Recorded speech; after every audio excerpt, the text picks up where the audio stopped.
Welcome to Sports Scope, the most influential sports talk show in the nation.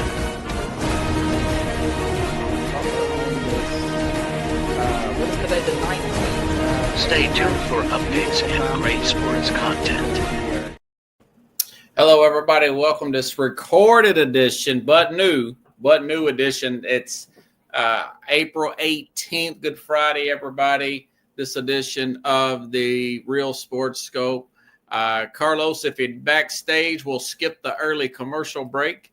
I want to welcome my man, Mad New Yorker. And we had to catch up from last week. He's had some things come up. I'll actually have him share it with you real quick. At a Pokemon tournament. Plus, I've had some issues working and everything. Of course, that's been an ongoing issue. So it's all good. We got a lot to catch up on. So let's go ahead and hit the ground running. But I want to give him a round of applause.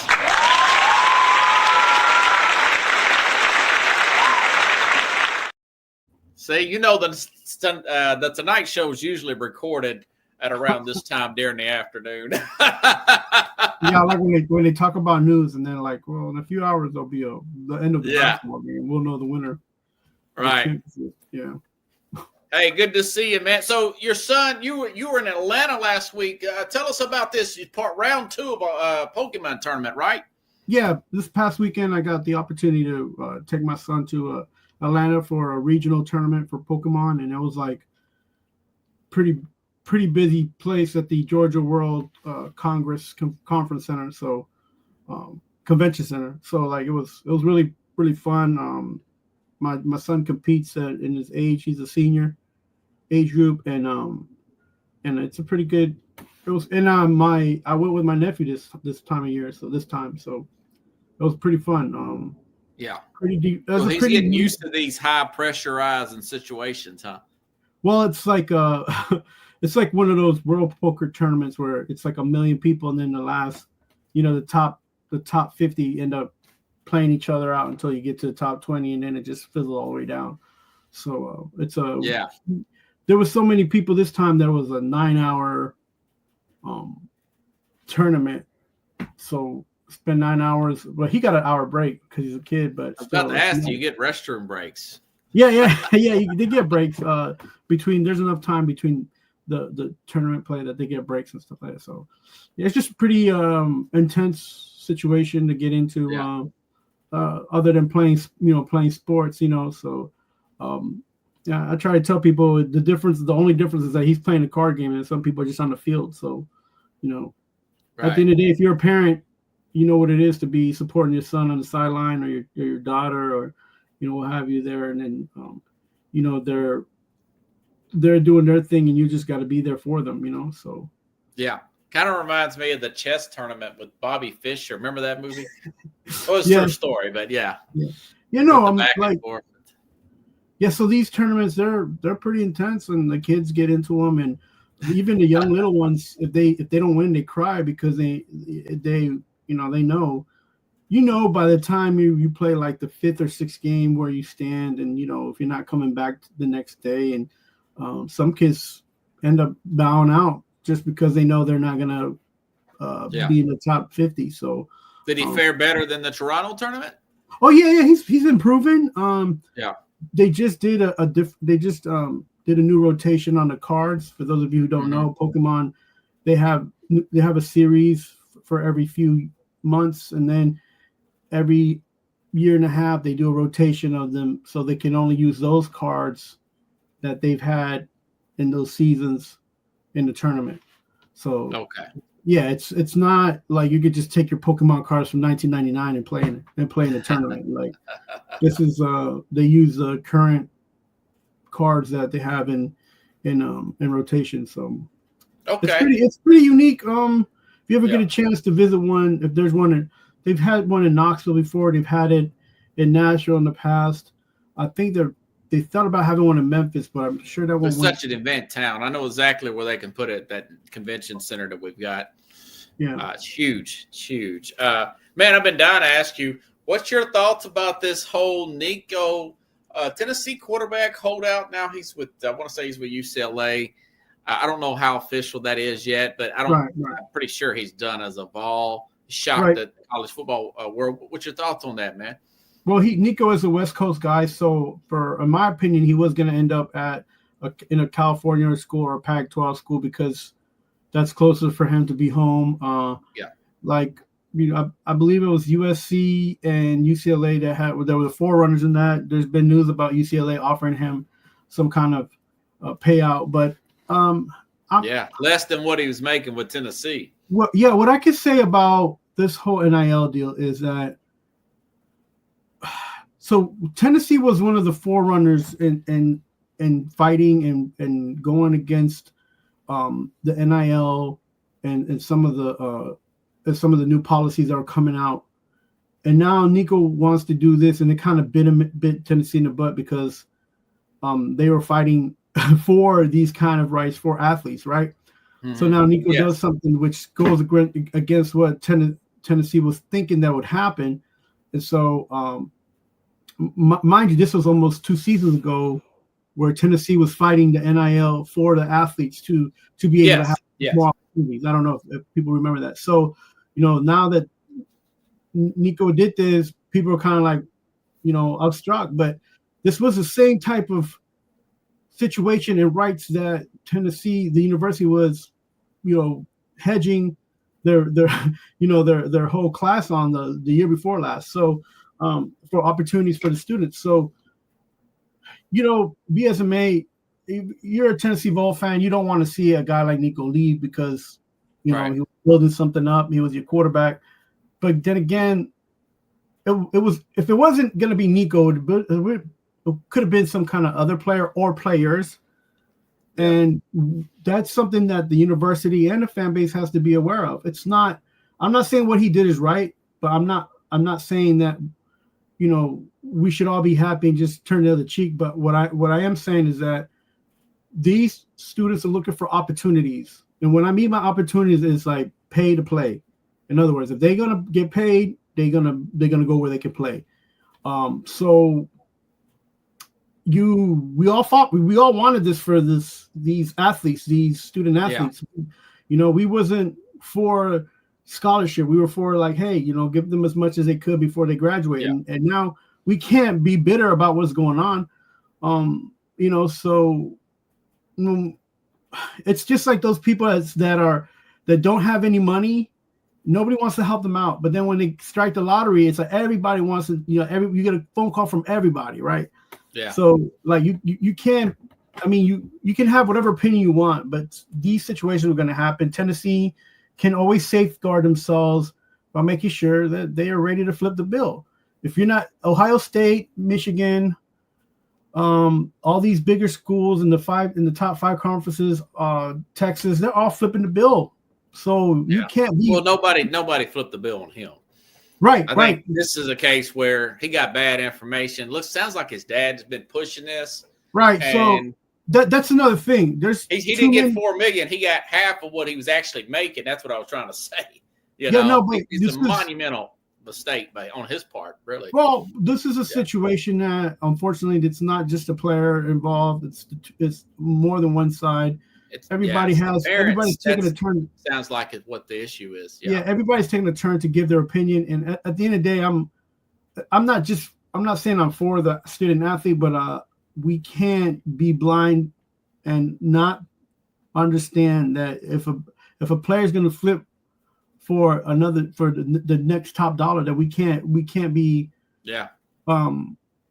like our reactions shouldn't be what it was for this whole situation for Nico. Like, I feel bad that he ended Tennessee like that because it kind of gives a sour mouth to University of Tennessee. It makes it look like they're not willing to flip a bill for anybody, and that's not true either. So, there needs to be. Well, he was making top. It's just, And the fact is that Kevin told me this the other day that he just totally blew off the practice, did not answer calls, and he probably could have got paid if he would have played it right. And then he says, and then it comes out a few days later, well, we wanted to change the offense.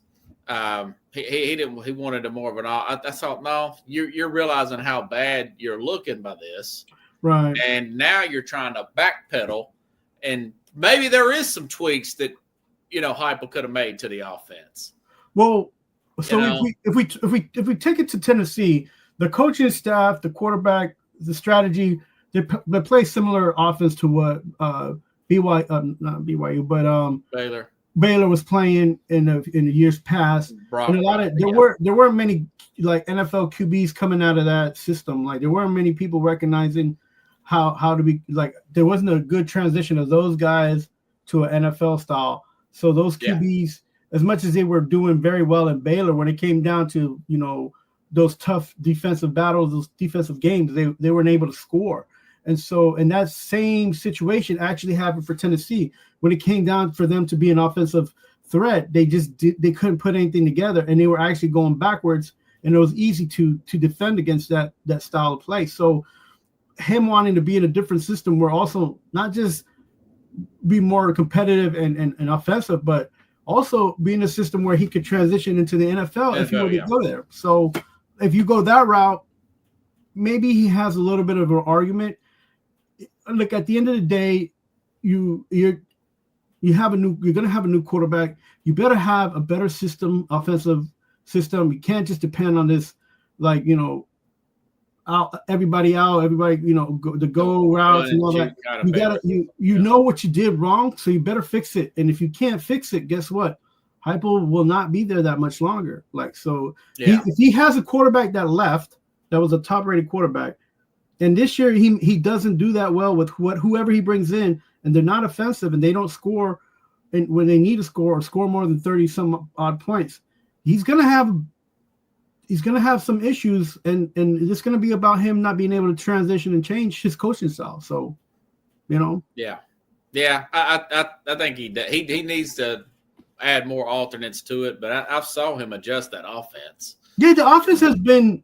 He's adjusted it as the season went. I think they just need to run the ball more out of the power formation, Here you go. You're hitting on a couple things. That the last 2 years, Tennessee had a great running back 2 years ago, a good running back this past year, and now this whole but they haven't been.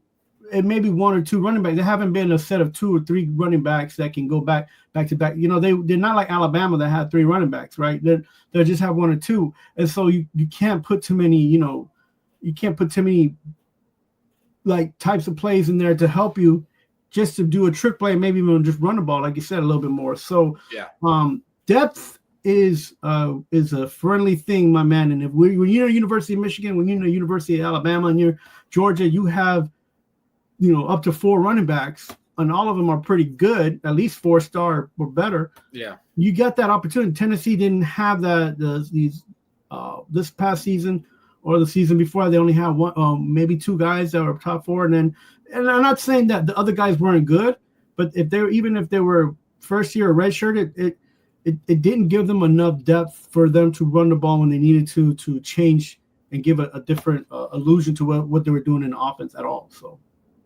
Yeah, well, I think it's lesson learned on both sides, and the NCAA, they definitely have to put in something.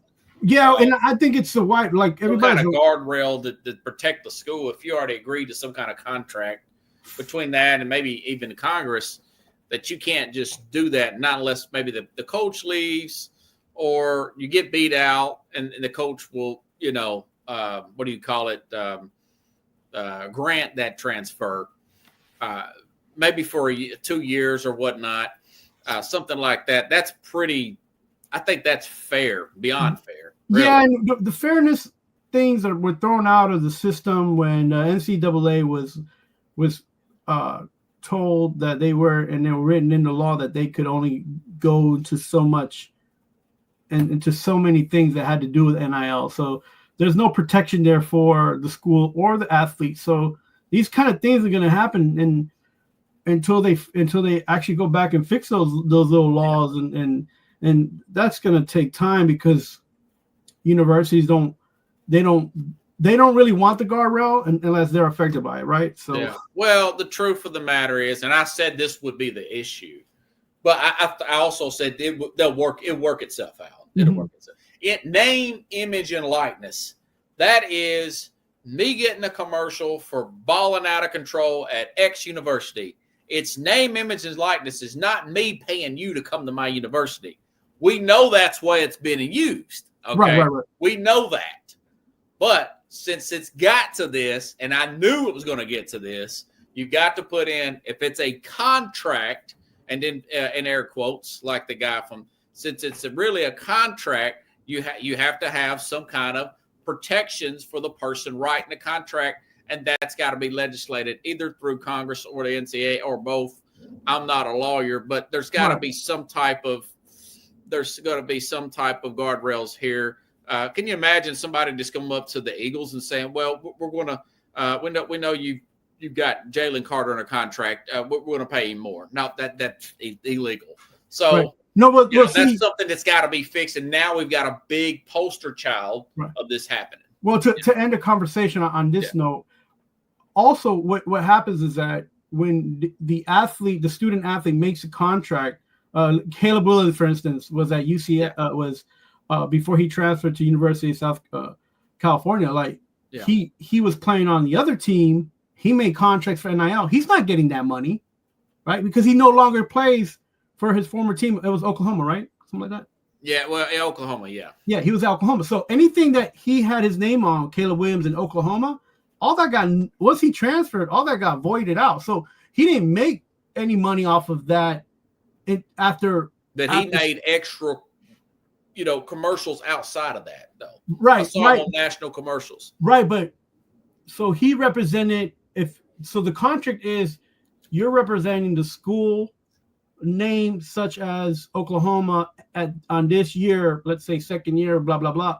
But once he transferred, Oklahoma's no longer on that contract. He's no longer represented that. Yes, so he can get another. So whenever any commercial came out with him and him having anything Oklahoma or saying or anything in there, none of that he gets paid for anymore. Understand? Like, because he's no longer at the school, and that voids the contract. So these guys have to be careful also what they do. It's just something that needs to be worked out, and you have to have an incident before people will address things. You have to have people getting thrown through car windshields before you start putting seatbelts in. You got to lawyer up, Robert. You just got to lawyer up. Yeah, I mean, this is what it is. It's okay. I mean, I think he learned a lesson, and there's some character issues there. There's some, what do you call it, maturity issues there, and it's just an awful thing that you see it a lot in families. One guy's breaking his back. He's got the big family. Everybody wants a piece of him. Yeah. I got a feeling that he's not really behind this. I think his family's pushing behind him. The people that ain't breaking their back, and it's very unfortunate. But hey, that's life in the big city.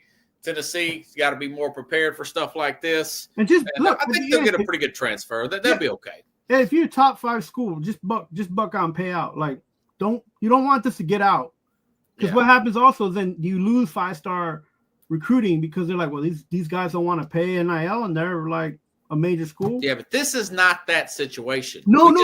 Showed it's not that situation. Right. Even though it's not that situation, even if it looks or sounds anything like it. Yeah. You know how many kids are turned off by who do not want to go to Tennessee now, who are not from Tennessee, who don't understand what Tennessee's about. They were just. I think Tennessee did a good job getting it out there that they paid him $8 million over a 4-year deal, $2 million a year. Lane Kiffin pitched a bleep, that rhymes with itch, when he found out that Tennessee was paying this guy $8 million NIL deal to come to Tennessee. He wanted more than 2.4 when he has these numbers that are just below average. He's the developmental quarterback. He's played 13 games. That's, that is what it is. Yeah, maybe they probably should have found a way to work it out, but you can't just blow off the coaching staff and just say, I'm not going to, Oh, no, not at all. I mean, I'm with you on that, but I feel like this whole situation, everybody look bad. Like, everybody. And, like, there's no one. Well, Tennessee has to, they have to get out in front of this sort of thing. I don't know if this has been talked about prior to it, and we're just now hearing about it. That's not good on Tennessee's part. But normally I look at Tennessee and think, okay, maybe they did screw this up. But it sounds like when you start hearing what other big dogs with big money, Oregon's got money, okay? Or this guy's family is a problem, okay? It's never enough for them. Right. That's what I'm getting just by reading from the guys like the guy from Oregon can get anybody they want, Right. Texas get anybody they want. A lot of these guys are not trying to touch him for sure. You're right. There's not that many. So he's gotten the market says, no, dude, you're worth less than what you're getting. Tennessee can ask for money back. My point, but they didn't. Right. So you're right. It's just made a huge mistake. It is what it is, man. It doesn't. I don't think they're being cheap. I think they had one of the best NIL. No, that's not. I'm not saying that. I'm just saying like any publicity. I try to work it out. That all that being said, and still keep the kid back. But I don't know how bad this guy's family's doing this thing. Colin Cowherd says, you got the pageant mom, you got the helicopter mom, you got the I don't know if you're one of those parents like the T-ball parent. That's what this guy's dad seems to be. That seems like this particular case. Right. And he's not the only one out there like that. A lot of the dads are like that. No, not at all. Especially with living vicariously through the kid. Right. There you go. Something that happened to them. Maybe they got a crappy job. They're bitter. My parents didn't let me have this when I was Reggie Bush's stepdad was a security guy. I worked security. I understand in the past. They're going back to his funds back in USC in 04 and 05. I don't know if you remember that.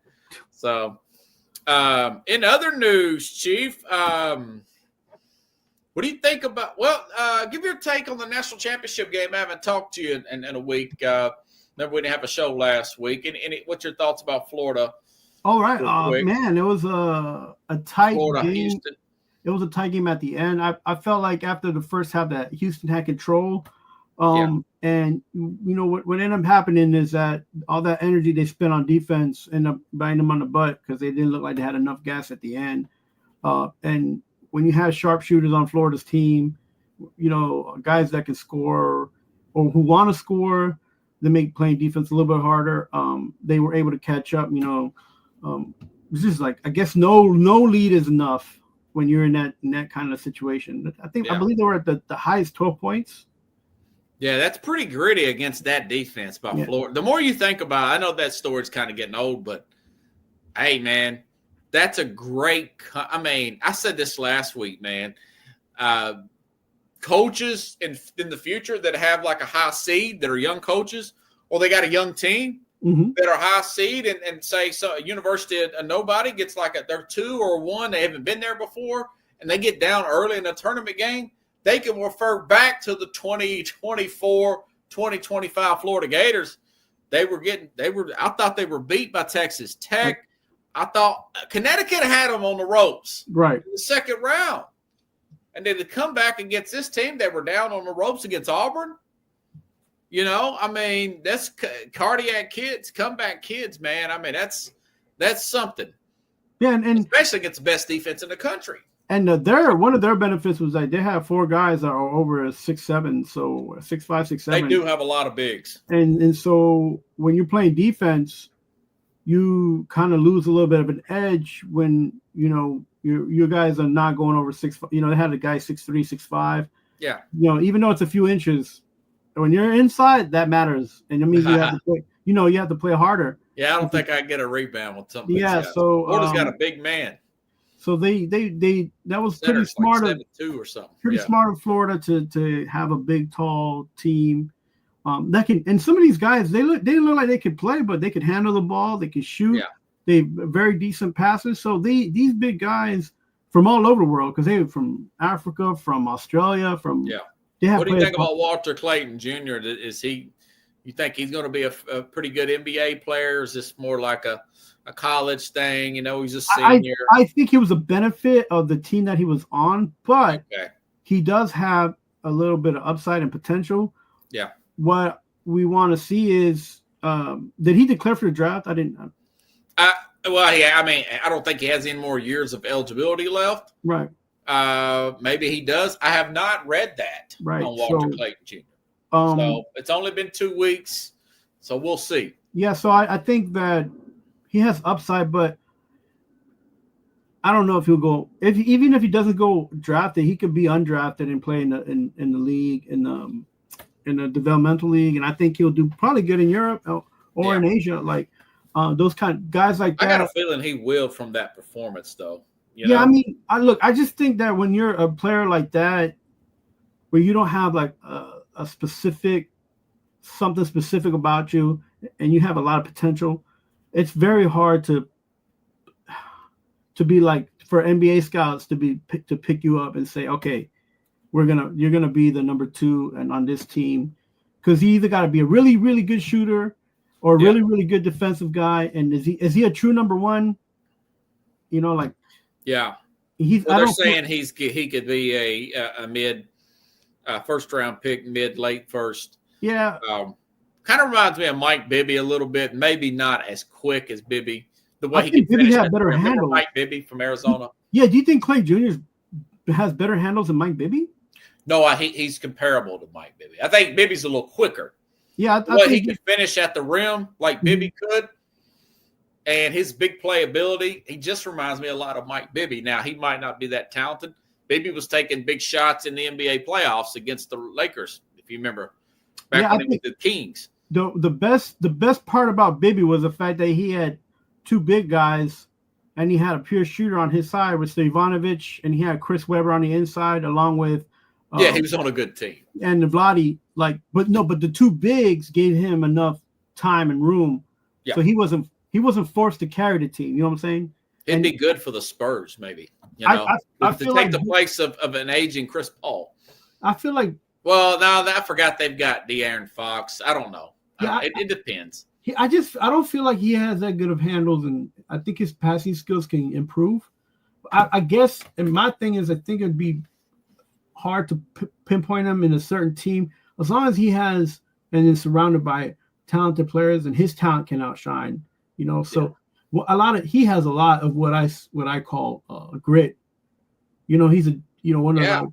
I think that's going to show up in the next. So, but I think if he plays and he's surrounded by people with a lot of potential, then he's going to be good. If not, then I don't know if he can. He kind of would probably end up like a Monty Ellis, like going around different teams. Yeah. Until he's surrounded by. Well, you hope he's not that selfish of a player. I mean, the Warriors move off Ellis for Steph Curry. Right. You hope he's like a Curry type of player. This Google AI thing is saying maybe an Orlando Magic or Phoenix Suns who needs a bunch of players. You know, he's not. He might not be a rock star, but I think he's going to be interesting pro. You know, he will be. I mean, he's not going to be Cooper Flagg type of. No, that's where I'm at. Potential. Can he carry a team? Maybe on some nights, but not every night. Right. So, got to get your thoughts, man. Denver fires Mike Malone. Now we got the playoffs this week. What's your thoughts about that? 2 years after winning a championship. Yeah, I just think that's like something's going on over there between the players and administration, you know, like management. And so, that's, you know, and the problem is he's a good coach, but I think he's also passive aggressive, man. So when you have a person like that, maybe he gave too much opportunity to his players to make decisions. Yeah. You know? Well, that's what a lot of the rumors were, that he played Westbrook more in favoritism and over one of the younger players. The general manager wanted him to play. but here's the thing, like, and we talked about this in the past, and one of our shows, like, and I mentioned like we don't really know, as fans, we don't know every detail of every contract, and people like Westbrook, Jalen Pickett is what I'm thinking about. Yeah, people like Westbrook, if it's in their contract that even if they're coming off the bench, they should be playing such and such minutes, right? Then they need to. Yes, it was funny when I read this. I thought something to do with Westbrook, probably. Right. And when we talked about this a year ago, right, 6 months. Well, 6-7 months ago when they signed him. I said he'll be great in certain roles, but you cannot let him finish games. He does not have self-awareness. Right. Takes bad shots. He had a crucial foul. I don't know. This was going back about a month against Minnesota in an overtime game that people started talking about that cost them the game. Right. They're like, why was he still in the game? Yeah. Yeah. Yeah. Don't have him in the game. That's the rule. I said he would be a great pickup, but he will screw up a free meal in crunch time. You know how much I don't think he's ever won a playoff series when he did not have Kevin Durant there with him. As good as he's been. He was an MVP one year. Remember he had the triple-double? That's right. And it's not that he can't carry a team. It's that, you're only good until you miss a shot. And he's one of those guys. He's very, he's an energy guy. He's very hyperactive guy. Yeah. So, tough, man. I mean, again, we don't know what his contract's like. So I'm sure. Do you think that this is their only championship? Does this team bounce back and get another coach next year? There's been some talks. Maybe the Connecticut coach, was it Dan Hurley?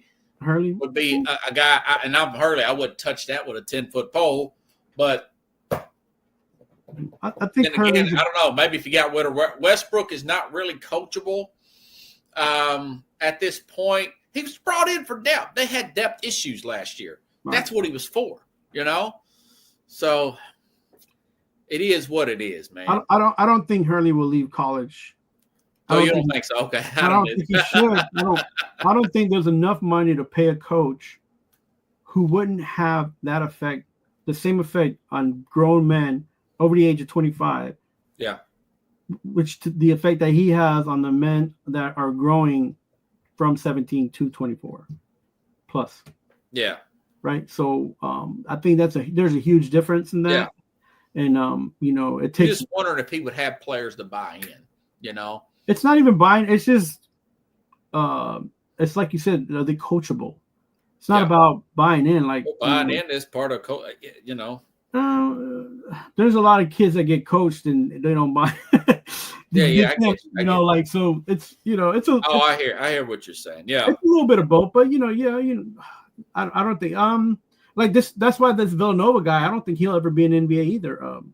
What's his name? Jay Wright, the former Villanova coach. Yeah, I don't think he'll ever be in the NBA either. So yeah, which is crazy because this guy. Speaking of coaches, Popovich is about to retire this year. I mean, a lot of health issues. Yeah, he had another health issue this week. Yeah. So I got a lot to talk about. We got 28 minutes left. We need to jump on this NBA playoff. We'll start with that Denver series. They have a new coach there, this interim coach. By the way, he has no this guy, his name is David Adelman. Yeah. He has no experience as a head coach. He's the interim coach. Just to give you a heads up, the owner wanted to do away with the general manager and coach, so he fired them both because they were infighting. He fired them both. This guy is now the interim coach here. They're going against this Clipper team that's red hot, man. What are your thoughts on this? Kawhi Leonard's back, playing great basketball. They had a big win last week. I don't know if you caught that over Golden State, this Clipper team. And they're 2-2, by the way, in the regular season. And I want to say the Clippers are actually favored. I said that was what I said. The ones with the negative in front of it means they were favored, by the way. Yeah, I was looking at that. Those text messages I sent you about that. I want to say that, the Nuggets, Clippers -118, mentioned they're favored to beat this Nuggets team. And I'll tell you, man, with this interim coach like it is, Joker's going to win some. He's going to be a beast. If Joker could get, what's his name, Zubac, that center for the Clippers, if he could get him in foul trouble early, I think they have a shot to win these games. But I don't think he can carry them the whole way, But then again, they're playing a guy with James Harden, who's 36 years old. And then you got Kawhi. You never know when he's going to get injured again. And then you got this Zubac guy. but I do like Ty Lue. They got a coaching advantage. Yeah, I mean, so this is like a top. I think I like the Clippers in a long series, but and probably 7. But I just told what is your thoughts on that series per se? Well, so this is going to be, besides the whole coaching thing, this is going to be top defense versus the top offense. Okay. I'm not sure if the Clippers are going to run out of gas. They're 9-1 for the last 10 games. They're on a tear. Right. And so on the other side, Denver is 5-5 in the last 10 games. So they're slipping. I feel like they're more likely to find themselves get 3 wins, 4 wins, and can maybe handle the Denver Clippers. or the Clippers. Denver, and maybe handle the Clippers. I just feel like when your last 10 games, you're 9-1, you're not expecting to lose. You're more likely to make mistakes. That's your reason for picking them. You might be and it's offense. Like, you have to be in rhythm. With defense, you can create offense. When you're offensive minded and you don't score and you get frustrated, you can lose. You're more likely to get off and not be in rhythm. But the Clippers are the defensive team, ain't they? No, it's the Denver Nuggets are the defensive team. The Clippers they're considered more defensive than the Clips. That's interesting. Yeah. So, wow. But you may be right. I'd like to see Denver go forward. I like this guy Joker. I think it'd be interesting, more a player of his caliber, to see him play in later series personally. But it just seems like they're in disarray right now, man. Usually you go one way or the other when you fired a coach, right? And maybe they've had a week off practically to gather their thoughts. They haven't played a game, so maybe you're right, man. The best situation for them is that even though they're firing a new coach, the players are all there. So it's up to them. He's an assistant that was on the team. Yeah, that's true. Yeah. And they have to they're forced to play better because they don't have that, like, even though they have a coach there, they don't have their old coach. So and you may be right. Look, I don't this and plus Kawhi could get hurt again. That's why he gets hurt every year. You might be right. This is gonna be 7, but I think it might be 7 and go Denver's way. Okay. I just hope that the Clippers can push on the gas pedal and keep going. But for the Clips and the Clip fans, man, we've seen this story, man. We've seen it play out before. Yeah. And I don't know if I like Ty Lue. He gets these guys to really buy in, man. Yeah. I just hope they have enough, because they were good to watch the last 10 games, but can they keep it going? What's your thoughts on this Knicks Detroit team? Pretty interesting matchup here, man. Boy, I mean, you follow the Knicks pretty closely. You a little nervous? They haven't quite lived up to the hype this year. They're getting back. The players are getting back to health. I feel like this is a challenge for both teams. Mm-hmm. And this is a grading. This is more on the Detroit Pistons than it is on the Knicks. Like, if the Knicks lose, it'll be because it's a Thibodeau thing. Yeah, we know what if the Knicks loses Thibodeau to coach. Yeah, because they're gonna keep him. No, I mean they will keep him, but I wouldn't. But so the Detroit thing is a measuring stick of how good are you really, right? And because they're young and they'll flex a little bit, and they could beat the Knicks, but the Knicks have a more depth, and they've had their guys play a little bit more. So I feel like the Knicks will win the first round against Detroit. Yeah, I feel like it'll probably be Knicks in 6, not unless they tighten that defense. You want Knicks to win in 4, but right. Detroit's won some of these games in the regular season now. They won back in January, and they won back in December. Now it's a different situation in the playoffs, right? Where you've got the time off, and then you've got more. Plus, they're such a young team. I mean, Cade Cunningham. Yeah, I like this team was picking in the lottery just a few years ago. Yeah, I like the Detroit team's youth. I like that they've gotten scrappy in the playoffs, and they're scrappy, and they're gonna fight you to tooth and nail. And so I think the Knicks can bend a little bit. I think they have enough talent to flex back and push back. Because the thing is that they've been kind of passive, and that's a lot of people have been saying. They're playing defense, but they're not like a scrappy defense team. They're just hustling. So I wish that New York had more grit and a little bit more of a bite, but they have enough. I feel like they have enough depth where they can overcome some of this scrappiness. Yeah. So do you think that Brunson's 100%? I know he got injured. No, he's not 100%. No, there's nobody on that roster that's 100%. Not even Thibodeau's 100%. And that, to me, that's the most worrying. See, that's making me. That was usually these young teams like Detroit going on the road. I think even though I'm down on the Knicks this year, I think you're right. They're probably, and the Knicks will probably take care of business. And here's the thing: even if Brunson's not 100%, right. He's like 85. If they lose the first round, like they lost to Atlanta like a couple years back. Oh yeah. It's good. It's over for Tim. Will you be? I wouldn't be surprised. I like the Knicks. I love where they're doing. But would you be surprised? This knucklehead has been the coach for the last 4 years, and he doesn't understand. Well, he changed the culture, but he's not evolved as a coach. You've got to evolve. We want players to evolve. Coaches have to evolve too. Man, he's a perfect man to be in a college system. And I'll just keep. He might be there next year. I just keep saying that. I don't know. Breathe.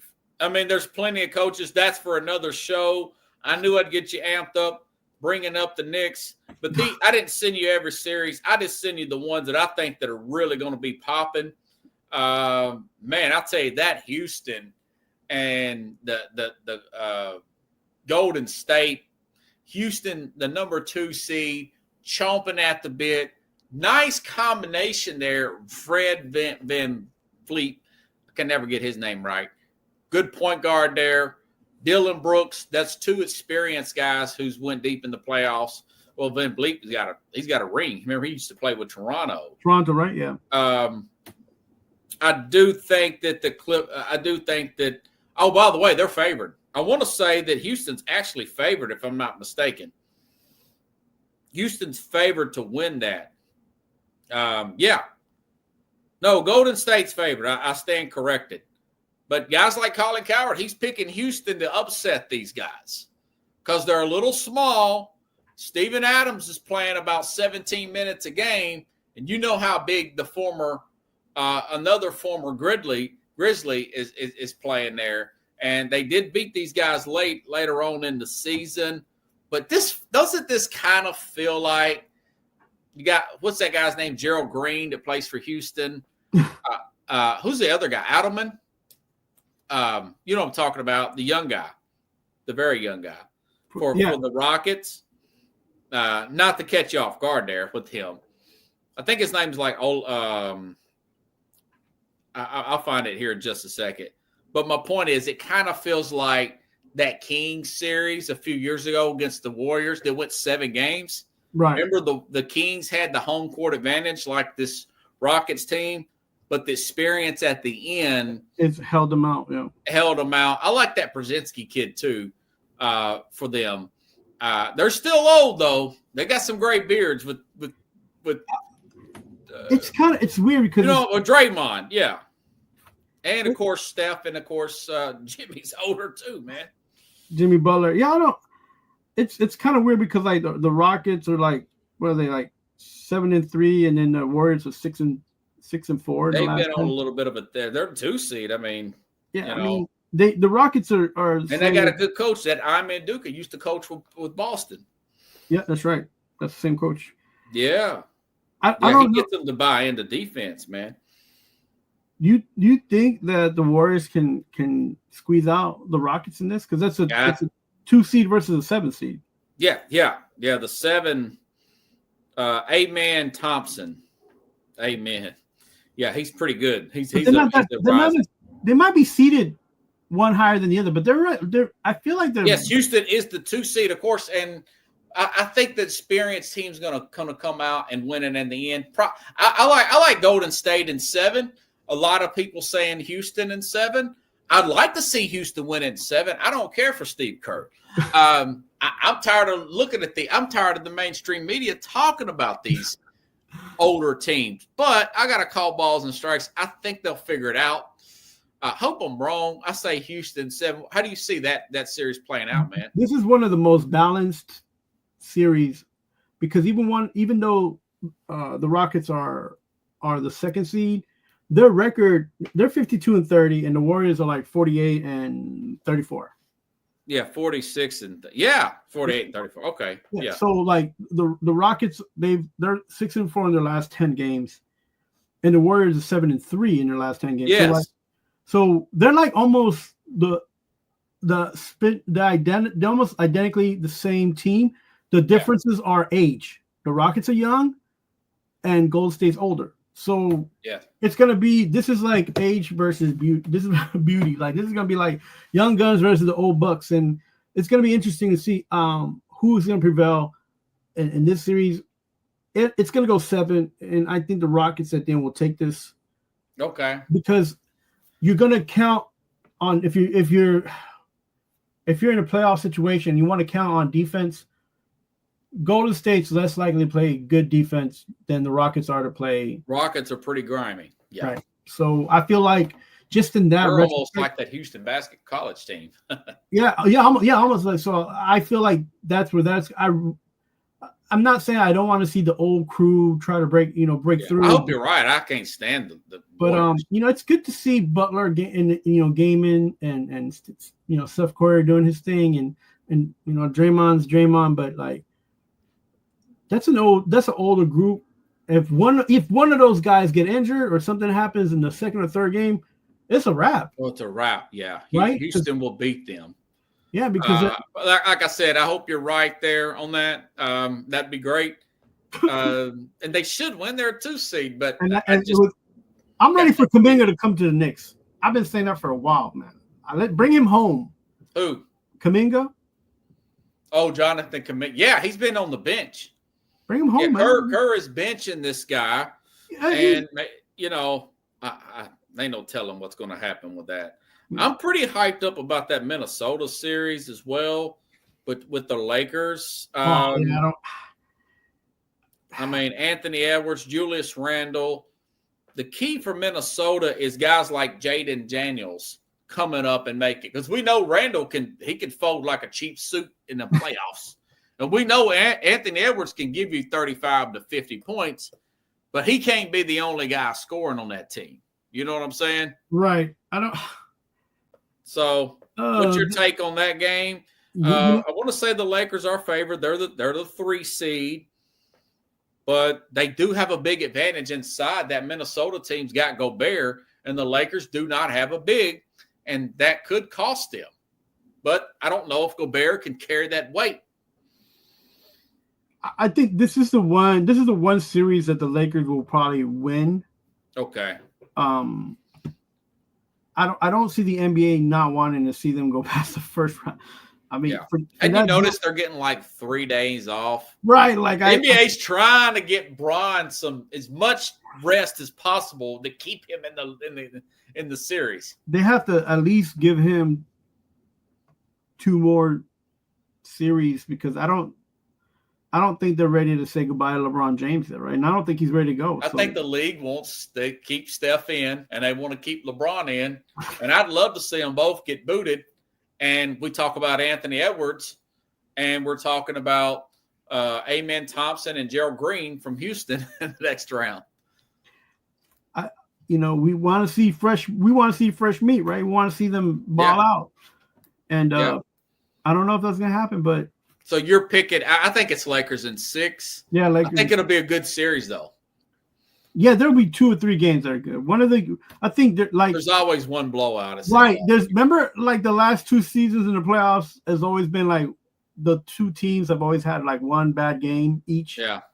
So I feel like that's gonna happen.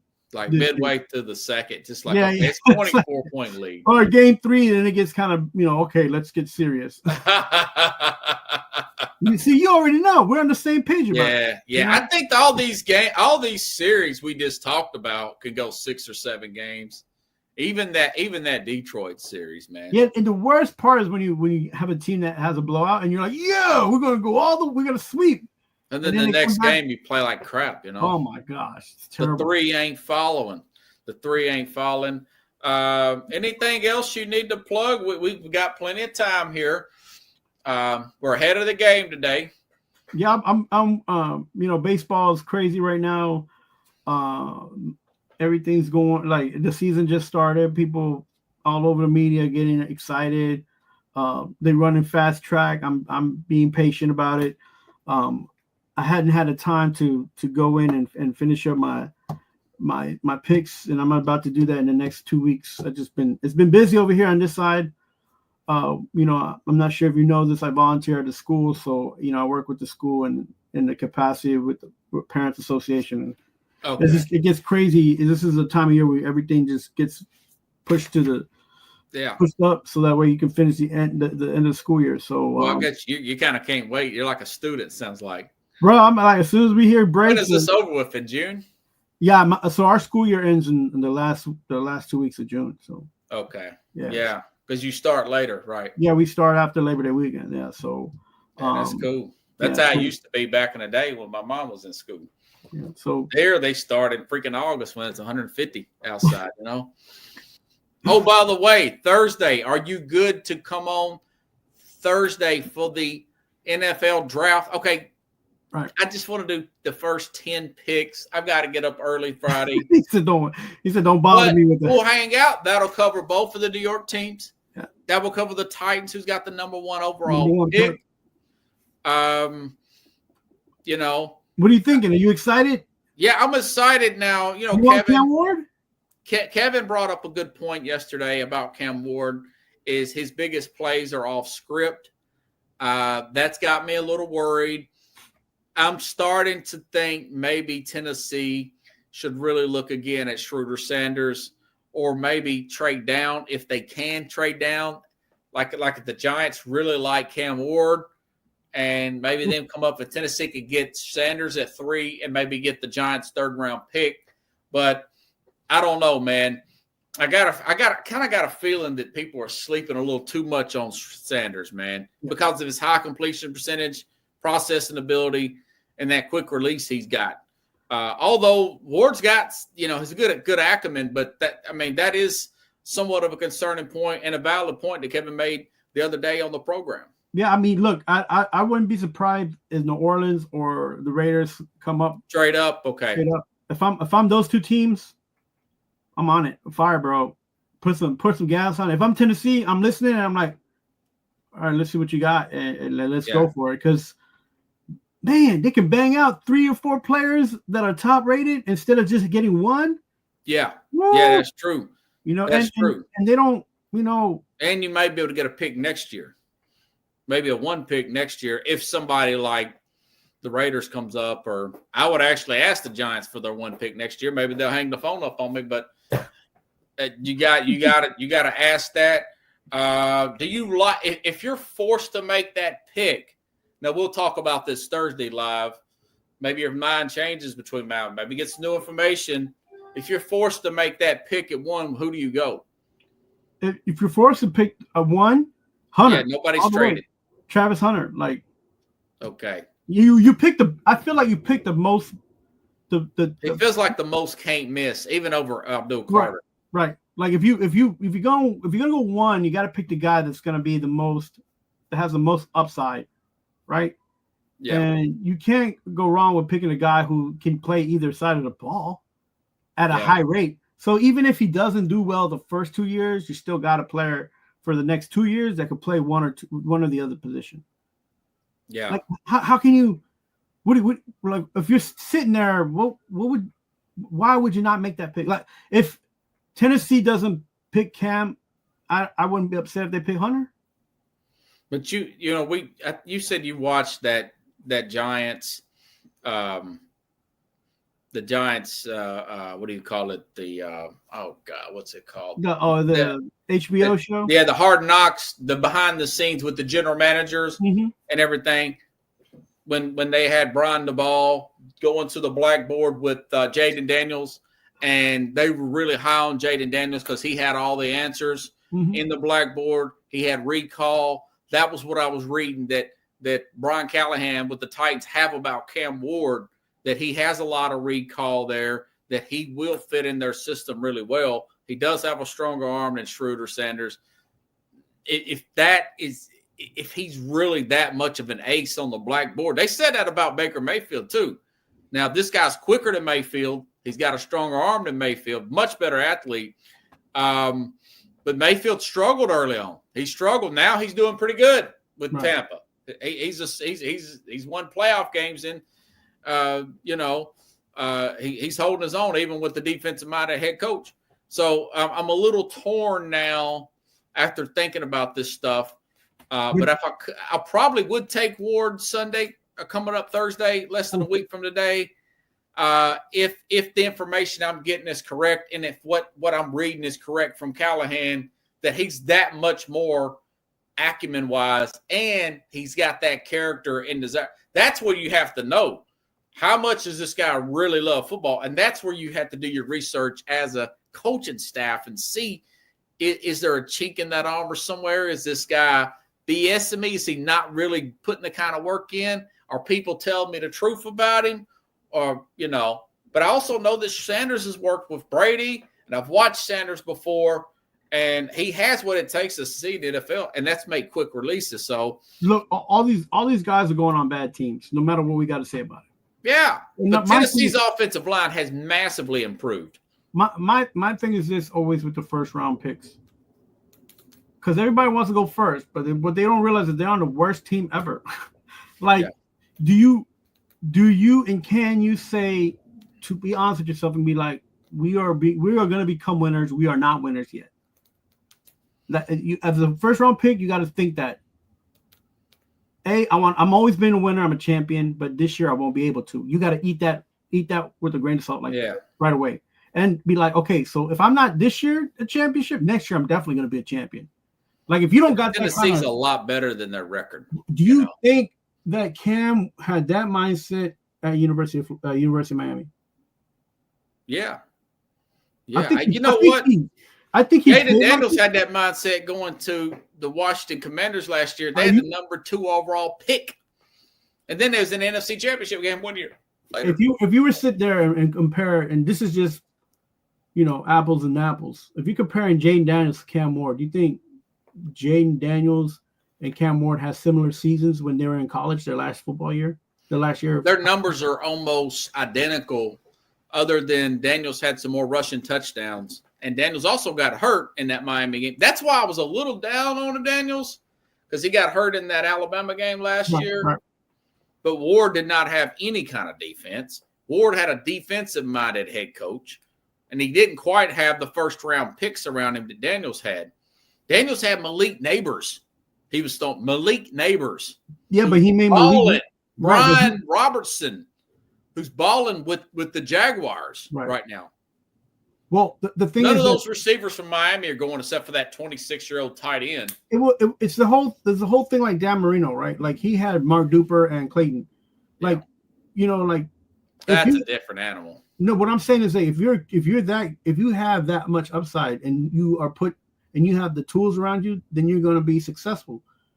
Can Cam Ward make Trey Burks a better wide receiver? Well, I don't know. I don't know if Burks is going to come into camp. I think he can possibly make Calvin Ridley a better one.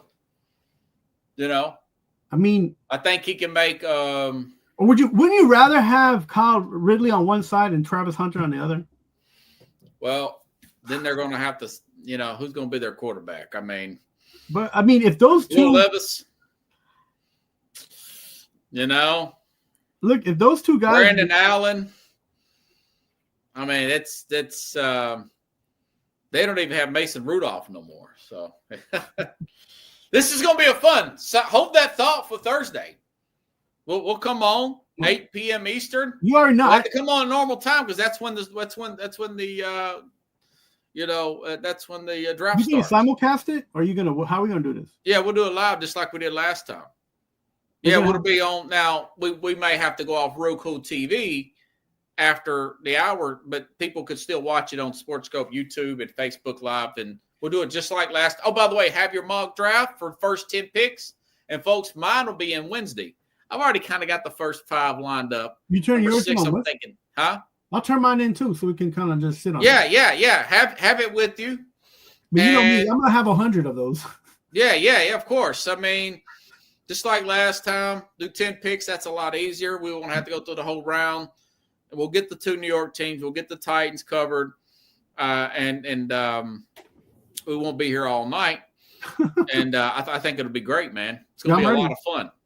I'll send you my picks on Wednesday. So if you want to, that's great. Yeah, because I'll have mine. I'll definitely have mine.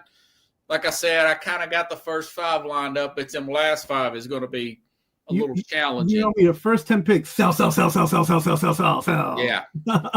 Yeah. This is the year that no team in like 30 years has made any trades in the draft, before the draft. So maybe nobody wants to come up. Everybody likes where they are. They don't sound good, but we'll see. I believe it, man. All right, Mad New York, everybody. Appreciate you, bro.